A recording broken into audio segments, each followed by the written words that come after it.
যখন এই পৃথিবীতে মানুষের কোনো অস্তিত্বই ছিল না, তখন একদিন আল্লাহ রব্বুল আলামিন সমস্ত ফেরেশতাদের আরশে আজিমের নিকটে সমবেত হওয়ার নির্দেশ দিলেন।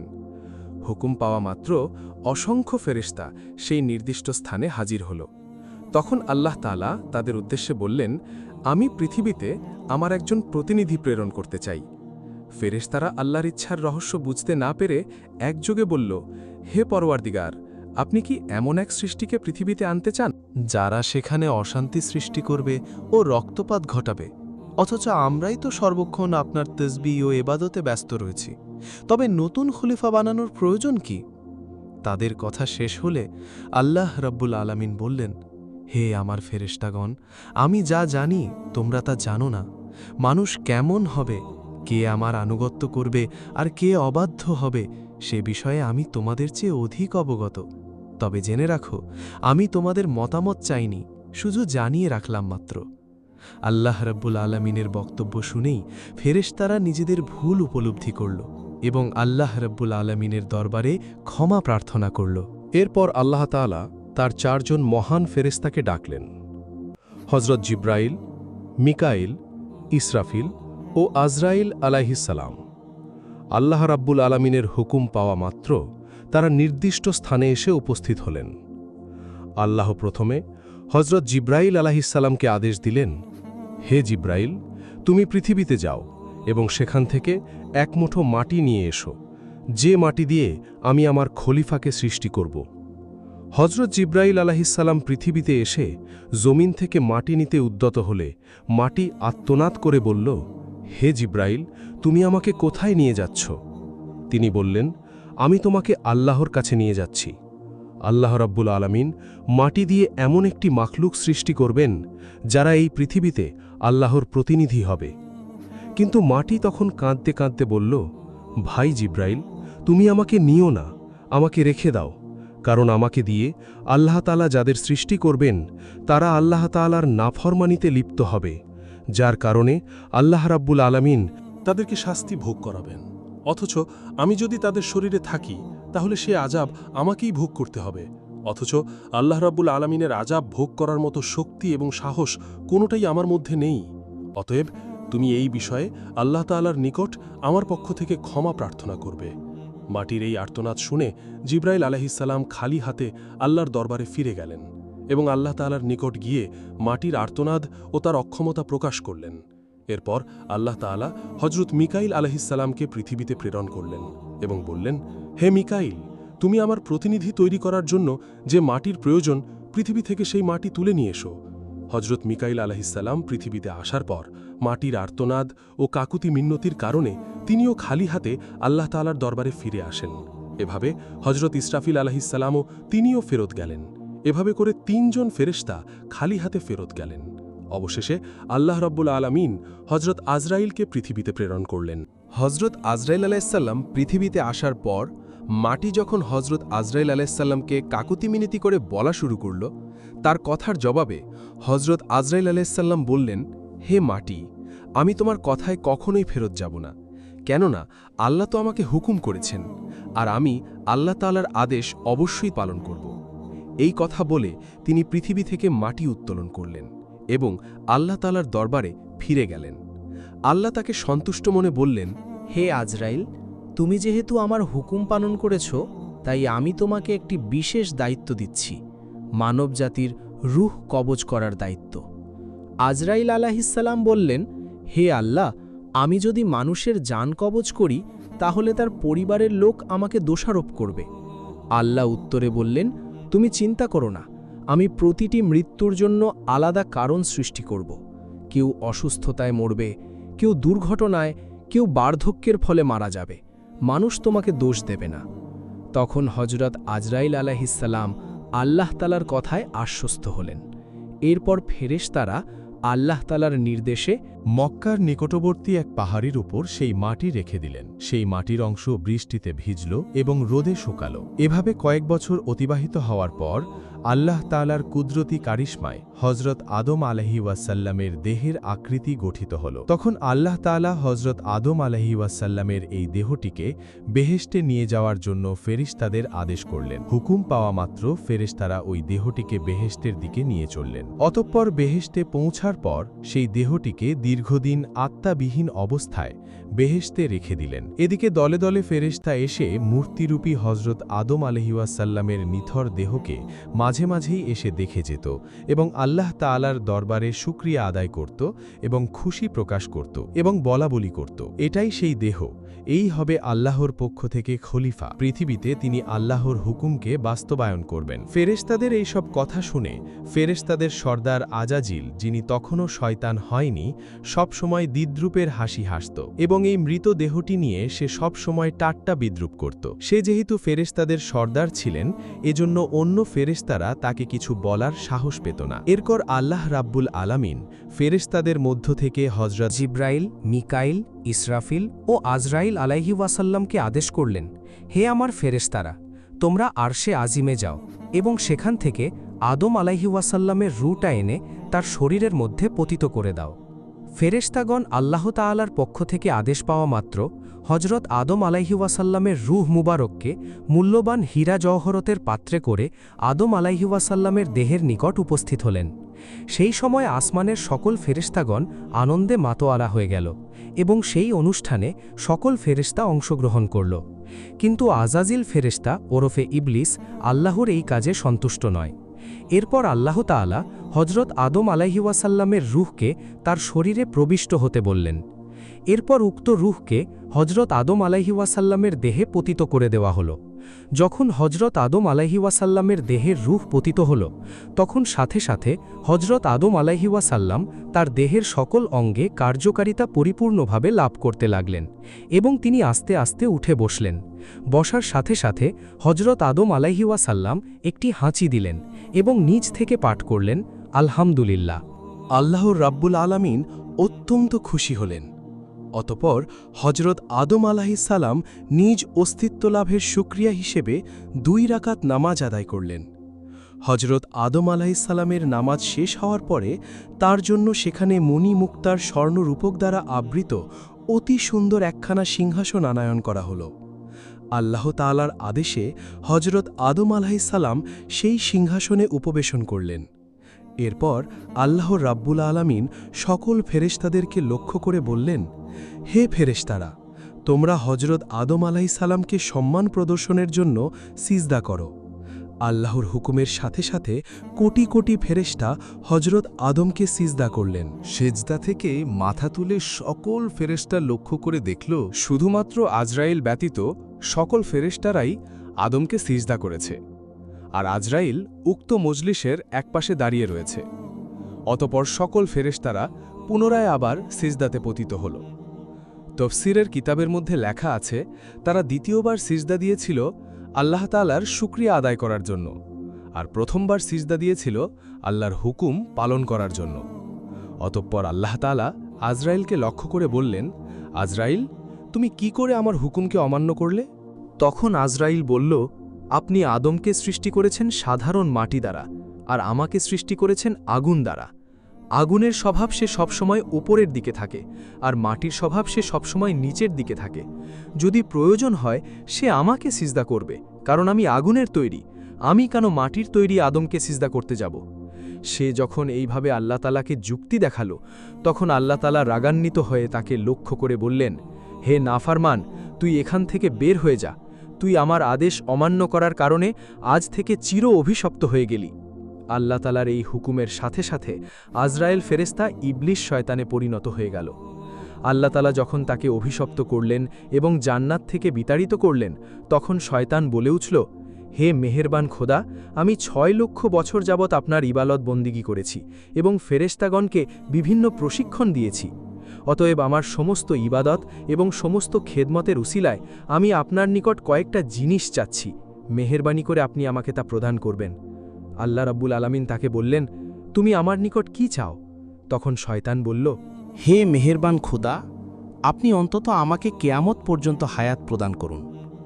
আল্লাহ বলেন, আমি তোমাকে কেয়ামত পর্যন্ত হায়াত দিয়ে দিলাম। তখন ইবলিস আবার আল্লাহ তাআলাকে লক্ষ্য করে বলল, হে মালিক, আজ যেই বনি আদমের কারণে আমি জান্নাত থেকে বিতাড়িত হইলাম, সেই বনি আদমের শিরায় শিরায় প্রবেশ করে তাদেরকে ওয়াসওয়াসা দেওয়ার মতো ক্ষমতা আমাকে প্রদান করুন। আল্লাহ তাআলা বললেন, তোমাকে তাও প্রদান করা হলো, তবে তুমি শুনে রাখো হে শয়তান, তুমি আমার বান্দাদেরকে যতই ধোঁকা দিয়ে গুনাহের কাজ করাও না কেন, যদি আমার বান্দাগণ অনুতপ্ত হয়ে আমার নিকট তওবা করে, তবে আমি তাদের সকল অপরাধকে ক্ষমা করে দিব। এর পাশাপাশি যারা আমার প্রকৃত বান্দা, সেই সমস্ত বান্দাদের ক্ষতি তুমি কখনোই করতে পারবে না। আল্লাহ রাব্বুল আলামিনের সাথে সকল কথাবার্তা শেষ হওয়ার পর শয়তানকে জান্নাত থেকে বিতাড়িত করে দেওয়া হলো। অতপর হজরত আদম আলাইহিস সালামের সিংহাসনখানি আল্লাহ তাআলার আদেশক্রমে জান্নাতুল ফিরদাউসে নিয়ে যাওয়া হলো। সেখানে হজরত আদম আলাইহিস সালামকে পরিপূর্ণ মাত্রায় স্বাধীনভাবে চলাফেরা করা এবং সকল নাজ নিয়ামত উপভোগ করার অধিকার দেওয়া হল। কিন্তু হজরত আদম আলাইহিসসালামের মন কোনো দিকেই আকৃষ্ট হল না। শুধুমাত্র ইবাদত বন্দেগী এবং নীরবে বসে বসে তিনি দিন পার করতেন। কিন্তু প্রাণী জগতের চিরাচরিত স্বভাব থেকে তিনি মুক্ত থাকতে পারলেন না। তিনি বেহেস্টের অসীম নিয়ামতের মধ্যে থেকেও সঙ্গী সাথীর অভাব বোধ করতে লাগলেন। তাই তিনি আনন্দহীনভাবে জীবনযাপন করতে লাগলেন। এদিকে আল্লাহ তাআলা এই বিষয়টি অবগত হয়ে হজরত জিব্রাইল আলাইহিসসালামকে হজরত আদম আলাইহিসসালামের নিকট প্রেরণ করলেন। হজরত জিব্রাইল আলাইহিসসালাম হজরত আদম আলাইহিসসালামের নিকট গিয়ে তাকে লক্ষ্য করে বললেন, ভাই আদম, বেহেশতে আপনার কেমন লাগছে?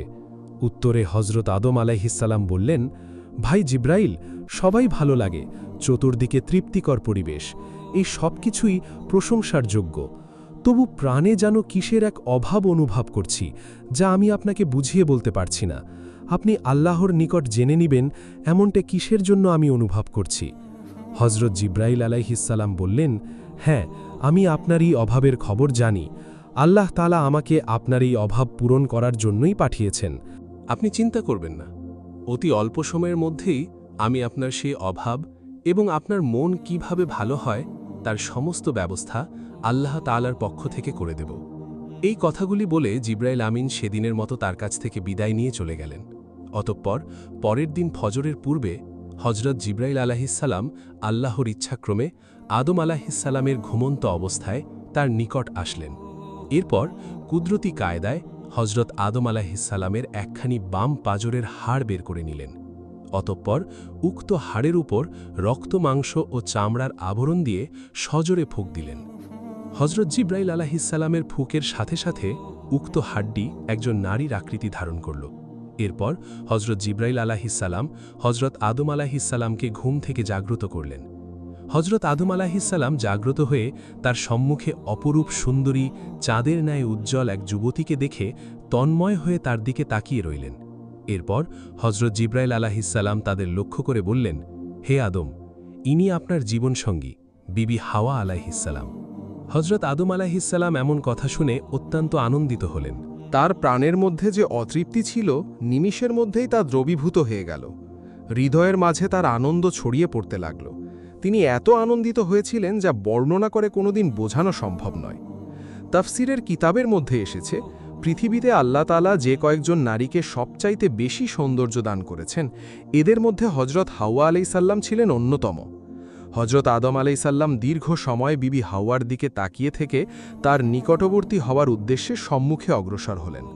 তখন হজরত জিব্রাইল আলাইসাল্লাম বাধা দিয়ে বললেন, তাকে বিবাহবন্ধনে আবদ্ধ করার পূর্বে তার নিকটবর্তী হওয়া আপনার জন্য জায়েজ নয়। অতএব সর্বপ্রথম আল্লাহ তাআলার দরবারে বিবাহের জন্য আবেদন করুন। হজরত আদম আলাইসাল্লাম জিব্রাইল আলাইসাল্লাম দেখানো পদ্ধতিতে হজরত হাওয়া আলাইসাল্লামকে বিয়ে করার জন্য আল্লাহ তাআলার দরবারে ফরিয়াদ করলেন। আল্লাহ তাআলা হজরত আদম আলাইসাল্লামের আবেদনের প্রেক্ষিতে তাদের বিবাহের পরিপূর্ণ সিদ্ধান্ত নিলেন। আল্লাহ তাআলা আদমকে লক্ষ্য করে বললেন, হে আদম, আমি আপনাকে হাওয়া আলাইসাল্লামের সাথে বিবাহ বন্ধনে আবদ্ধ করে দিলাম, কিন্তু এখন আপনি আপনার বিবাহের মোহরানা আদায় করুন। হজরত আদম আলাইসাল্লাম আল্লাহ তাআলাকে বললেন, হে আল্লাহ, এই বিবাহের মোহরানা এটা আবার কি জিনিস? তখন আল্লাহ তাআলা বললেন, হে আদম, আপনার বিবাহের মোহর হচ্ছে আমার প্রিয় হাবিব হজরত মোহাম্মদ সাল্লাল্লাহু আলাইহি ওয়াসাল্লামের উপর আপনি কয়েকবার দরুদ পাঠ করুন। অতপর হজরত আদম আলাইসাল্লাম রাসুলে পাক সাল্লাল্লাহু আলাইহি ওয়াসাল্লামের উপর কয়েকবার দরুদ শরীফ পাঠ করলেন, আর এর মাধ্যমে আদম ও হাওয়া আলাইসাল্লামের বিবাহের কাজ সম্পূর্ণ হয়ে গেল। বিবাহের কাজ সম্পূর্ণ হওয়ার পর আল্লাহ তাআলা হজরত আদম ও হাওয়া আলাইসাল্লামকে পরম আনন্দের সাথে বেহেশতে বসবাসের সুযোগ করে দিলেন। এর পাশাপাশি আল্লাহ তাআলা তাদেরকে লক্ষ্য করে বললেন, হে আদম, তোমরা মনোযোগ সহকারে শুনে রাখো, জান্নাতের সকল নাজ নিয়ামত তোমরা গ্রহণ করবে, কিন্তু এই যে গাছ রয়েছে এই গাছটির নিকট তোমরা গমন করবে না এবং তার ফল তোমরা ভক্ষণ করবে না। তাফসিরের কিতাবের মধ্যে ওই গাছটির নাম উল্লেখ করা হয়েছে, আর তা ছিল গন্ধম নামক গাছ। এরপর হজরত আদম আলাইহিসসাল্লাম ও বিবি হাওয়া আলাইহিসসাল্লাম অতীব আনন্দে আরামায়েশের সাথে বেহেশতে বসবাস করতে লাগলেন। এদিকে শয়তানকে আল্লাহ তাআলা বেহেশতের বাইরে বসবাসের নির্দেশ দেন। সেখানে বসে হজরত আদম ও হাওয়া আলাইহিসসাল্লামের সর্বনাশের চিন্তায় দিনরাত ফিকির করতে থাকে। বেহেশতে থাকাকালীন সময়ে সে যে সকল দোয়া ও দুরুদ পাঠ করে কঠিন কঠিন কাজ আয়ত্ত করত, সেই সমস্ত দোয়া সে পাঠ করল।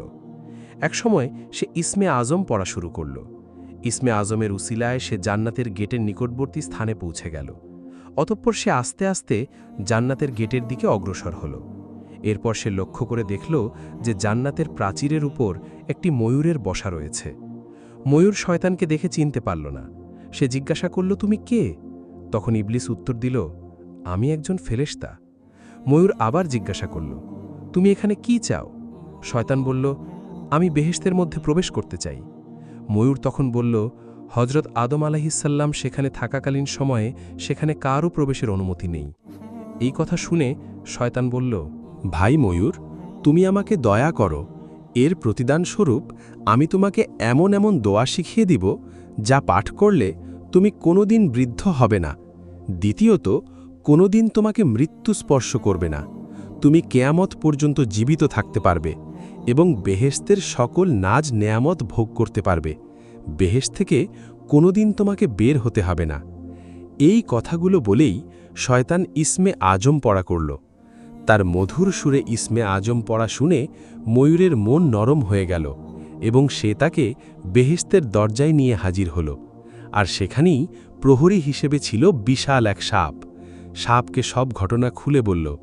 সাপও ময়ূরের কথাগুলো শুনল এবং শয়তানকে জিজ্ঞাসা করল, তুমি কে? শয়তান পূর্বের ন্যায় উত্তর দিল, আমি একজন ফেরেশতা। আমি আরশে আজিমের নিচে বসবাস করতাম। সেখানে বসে আমি এমন এক ইসমে আজম শিখেছি যা পাঠ করলে সকল উদ্দেশ্যই সাধিত হয়ে যায়। সাপ তখন বলল, দোয়াটি আমাকে শিখিয়ে দাও। শয়তান বলল, হ্যাঁ, তোমাকে আমি শিখিয়ে দেব, তবে একটি শর্ত রয়েছে, আর সেই শর্তটি হল তুমি বেহেশতের মধ্যে আমাকে প্রবেশ করানোর সুযোগ করে দাও।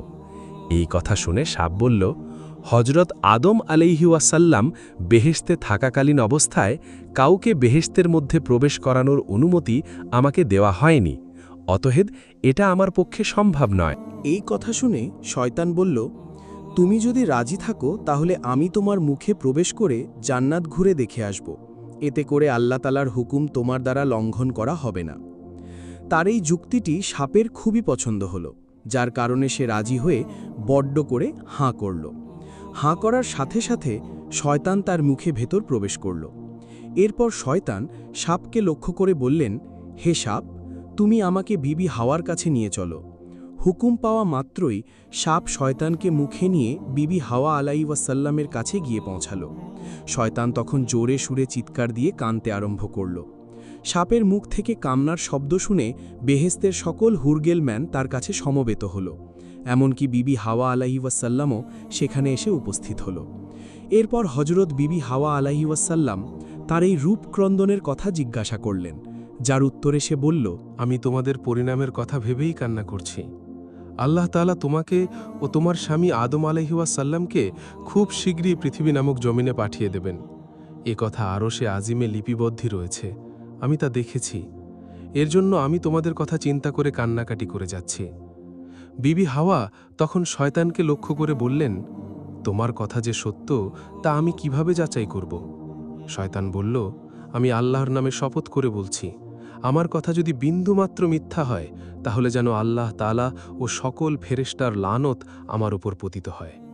শয়তানের এমন কথায় হজরত হাওয়া আলাইহি ওয়াসাল্লামের মন নরম হয়ে গেল। তাই সে তাকে জিজ্ঞাসা করল, তবে পৃথিবীর এই নির্বাসন থেকে মুক্তির কোনো উপায় আছে কি? যদি এই নির্বাসন থেকে মুক্তির কোনো উপায় থেকে থাকে তাহলে তা তুমি আমার নিকট খুলে বলো। শয়তান তখন বলল, উত্তম একটি পথ রয়েছে, তবে তোমরা তা গ্রহণ করবে না তা আমি ভালো করেই জানি। তখন হজরত হাওয়া বললেন, আমি অবশ্যই সেই পথকে গ্রহণ করব, আমার নিকট তা খুলে বলো।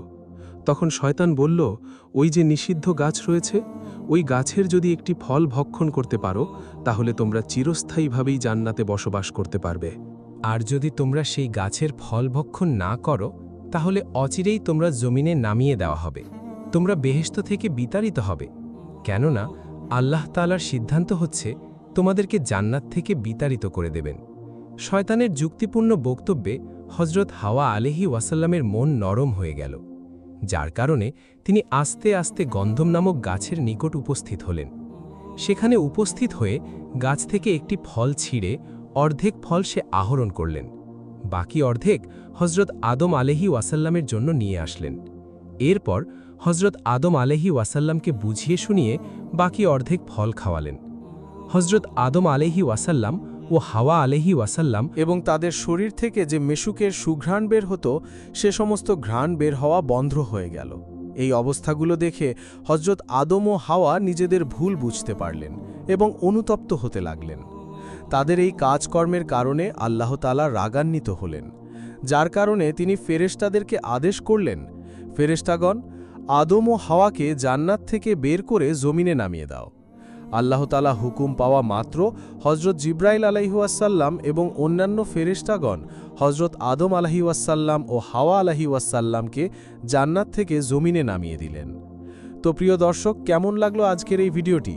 যদি ভালো লাগে তাহলে চ্যানেলটি সাবস্ক্রাইব করেন, আর এই ভিডিওর দ্বিতীয় পর্ব